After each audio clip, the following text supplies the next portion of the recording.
어제 이 시간 저희가 유병언 수사와 관련된 정보가 지금 새어나가고 있다는 법무부 장관 발언에 대해서 집중 조명을 해봤습니다. 그런데 그 인터뷰가 나간 후에 새로운 사실이 하나 더 드러났습니다. 유병언 씨를 체포하기 위해서 검찰이 금수원 1차 압수수색을 할 당시에 수색과 관련된 문건이 사전에 구원파 측으로 흘러들어갔다는 사실이 어제 드러난 겁니다. 구원파 측은 신도가 건네받았는데 누구에게로부터 받았는지는 밝히지 않았습니다. 이 소식을 듣고 과거 자신의 사례가 떠올랐다는 분이 한 분 있습니다. 이분은 2000년대 중반 4조 원 규모의 다단계 사기를 벌이고 잠적한 조희팔, 이 조희팔의 밀항 계획을 경찰에 제보했던 제보자입니다. 그런데 어찌된 일인지 조희팔은 유유히 항구를 빠져나갔다는데요. 그 후로 그의 행방은 14년 지나도록 묘연하죠. 자, 이 제보자를 지금 직접 연결해 보겠습니다. 박창희 씨입니다. 박창희 씨 나와 계십니까? 네, 안녕하세요. 예, 그러니까 2000년 그 무렵 도대체 조희팔과는 어떻게 알게 된 사이세요? 평상시에 알고 지내던 승려분이 한 분 계셨거든요. 승려분이, 예. 네, 그분의 소개를 알게 됐습니다. 그 희대의 사기범인 줄은 알고 만나셨어요?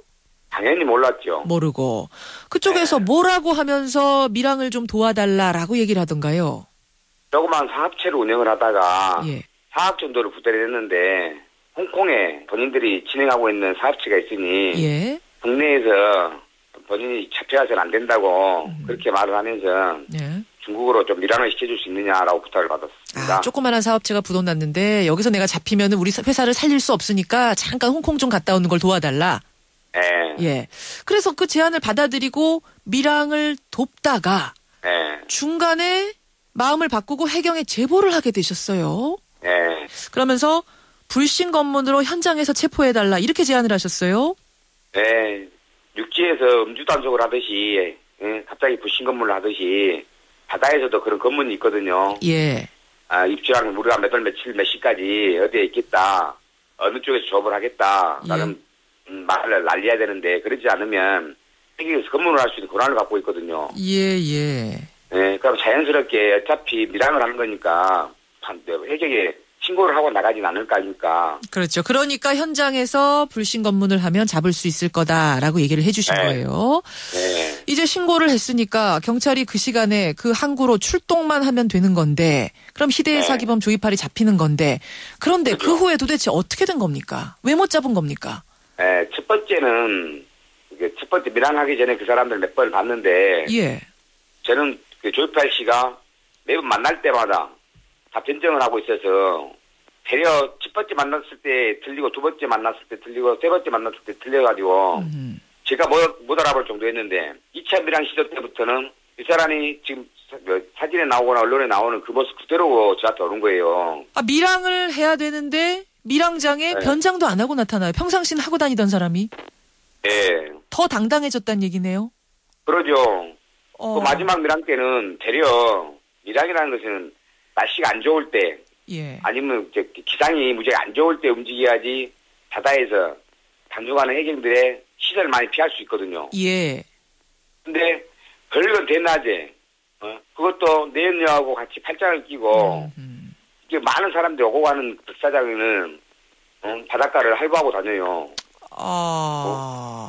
이 사람이 어떤 믿는 구석이 없었다면 이제 후에 그때 당시에 하도 이상해서 의심을 하고 있었지만은 저는 해킹하고 공격을 하고 있으니 경찰한테 다 말을 하고 이것을 밀항을 시도를 하고 있으니 그 사람이 어떤 모습으로 오든 어떤 행동을 하든 저는 걱정을 별로 안 했거든요. 알겠습니다. 결국은 그렇게 해서 조희팔은 유유히 예정된 밀항 루트로 밀항을 한 거고 그날 경찰은 아무도 나타나지 않았습니까?